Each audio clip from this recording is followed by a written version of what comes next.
Bonjour à tous et bonjour à toutes, bienvenue dans une nouvelle vidéo. Aujourd'hui, je vous propose de découvrir un domaine de spécialité de la sociologie dont j'avais encore jamais parlé, c'est la sociologie de la santé.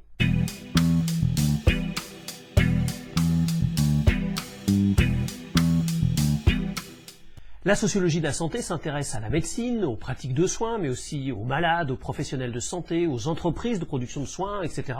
Dans tous les cas, il s'agit d'analyser et d'interpréter les caractéristiques et les problématiques propres à la relation individu-société ou groupe-société dans le contexte particulier de la santé.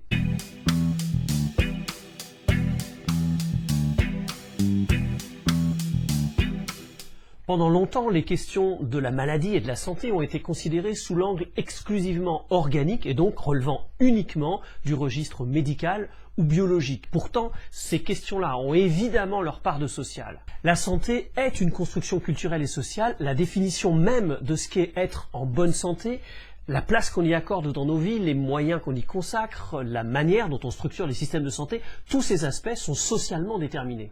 Au-delà des aspects strictement et objectivement organiques, chaque société a ses malades. À chaque époque et dans chaque lieu, l'individu est malade en fonction de la société où il vit et selon les modalités qu'elle fixe. Pendant les grandes pestes du Moyen-Âge, on avait les victimes anonymes et expiatoires des fléaux envoyés par Dieu. Avec l'apparition de la médecine moderne, on a eu les patients aliénés et passifs devant la technique, le savoir et l'autorité du médecin.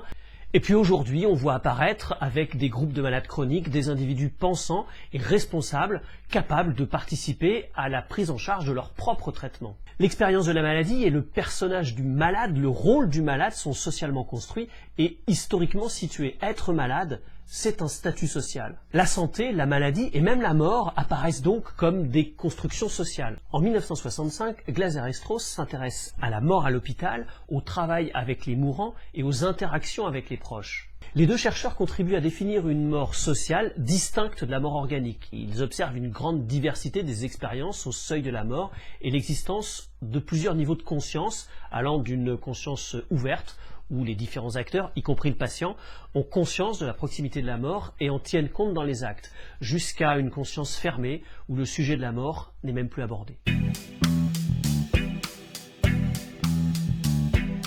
La sociologie de la santé s'intéresse aussi à la manière dont les différentes sociétés établissent la frontière entre le normal et le pathologique. Et cette question a notamment été abordée par le biais de la santé mentale. La question de la santé mentale a particulièrement intéressé la sociologie parce qu'elle pose de manière particulière la question du rapport entre l'individu et la société.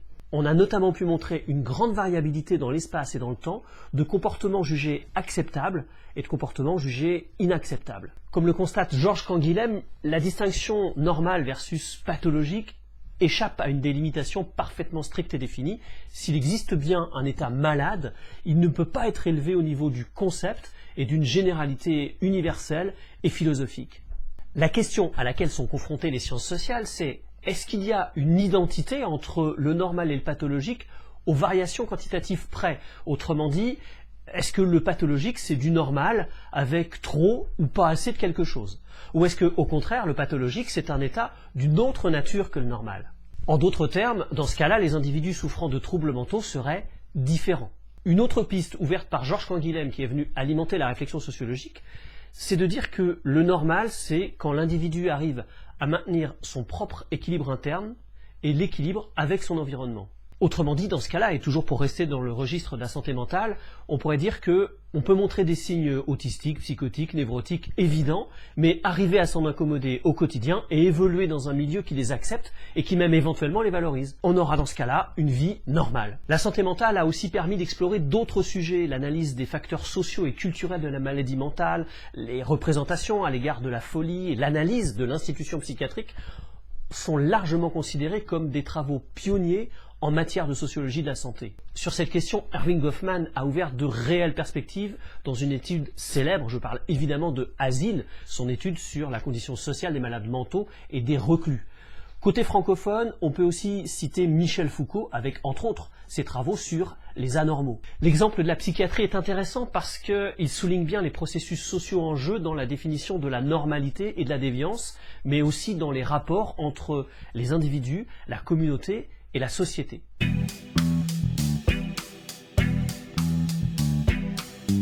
Dans la littérature sociologique, l'hôpital est souvent décrit comme une institution totale. Alors l'institution totale, c'est un terme employé par Erving Goffman et qui désigne un lieu de résidence et de travail où un grand nombre d'individus placés dans la même situation, coupés du monde extérieur pour une période relativement longue, mènent ensemble une vie recluse dont les modalités sont explicitement et minutieusement réglées. L'hôpital a donc ses propres normes, ses acteurs, leur rôle, leur statut et leur hiérarchie. L'hôpital est une organisation de travail très particulière. Elle est un concentré de métiers et de professions dont les cultures et les logiques sont souvent vécues comme contradictoires et volontiers conflictuelles.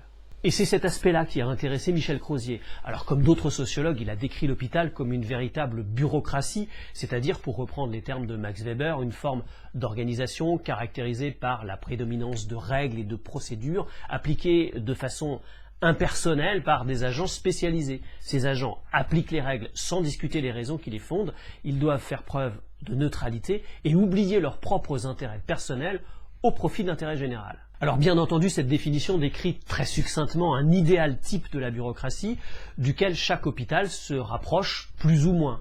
À cette analyse, Michel Crozier a ajouté des notions qui lui sont chères, celles de stratégie d'acteur et celles de relations de pouvoir. Alors parmi les acteurs qui peuplent l'hôpital, il y a évidemment les médecins qui utilisent leur savoir et leur autonomie pour obtenir et maintenir le contrôle de leur expertise et donc asseoir leur pouvoir dans l'organisation. Cette expertise est contestée en permanence et fait l'objet de négociations et de jeux d'alliances sans fin entre les groupes sociaux hétérogènes qui peuplent l'hôpital, patients inclus.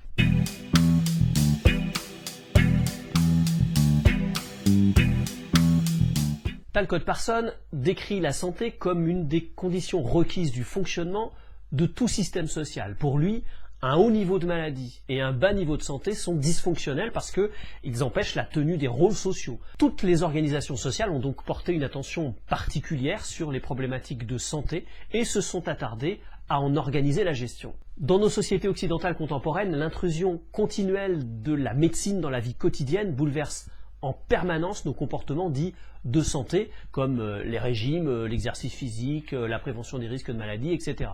Comme le soulignent Daniel Caricaburu et Marie Ménoret, cette médicalisation aboutit à une surresponsabilisation de l'individu par rapport à sa propre santé. La santé est devenue non seulement un droit, mais aussi un devoir. Dans un contexte où la santé la plus précaire est toujours du côté des moins dotés socialement et économiquement, ce devoir est loin d'être une prescription équitable. Beaucoup d'études ont été faites sur les inégalités face à la santé, et ça fait longtemps qu'on sait que l'espérance de vie est fortement corrélée à la profession et à la catégorie socio-professionnelle. Grâce à de nombreuses études, on comprend mieux les mécanismes à l'œuvre dans lesquels s'articulent pénibilité objective de la tâche, mais aussi culture de métier, culture de classe, conditions objectives d'existence, etc., etc. On a pu mettre à jour ce qu'on appelle des déterminants sociaux de santé. Un déterminant social de santé, en santé publique, c'est un facteur qui influence l'état de santé d'une population, soit isolément, soit en association avec d'autres facteurs, et sur lequel il est possible d'agir. Eh bien, si on considère la santé des populations de manière globale, les déterminants biologiques de santé apparaissent significativement moins décisifs sur la santé des populations que les déterminants sociaux comme les habitudes de vie, les comportements ou les politiques publiques. En bref, la santé peut être considérée comme une norme définie par la société. Cette norme est évolutive parce qu'elle est ballottée entre des logiques de pouvoir, d'autorité, d'inégalité et d'institution. Alors évidemment, comme d'habitude, il reste beaucoup de choses à dire sur le sujet. Pour ça, je vous ai mis une petite bibliographie en fin de vidéo pour ceux qui voudraient approfondir la question. Si cette vidéo vous a plu, n'hésitez pas à le faire savoir, n'hésitez pas à la commenter, à la partager dans vos réseaux, à l'utiliser même dans vos formations. Merci de votre fidélité, merci de vos encouragements. Je vous dis à bientôt pour explorer un nouveau sujet. D'ici là, portez-vous bien. Salut!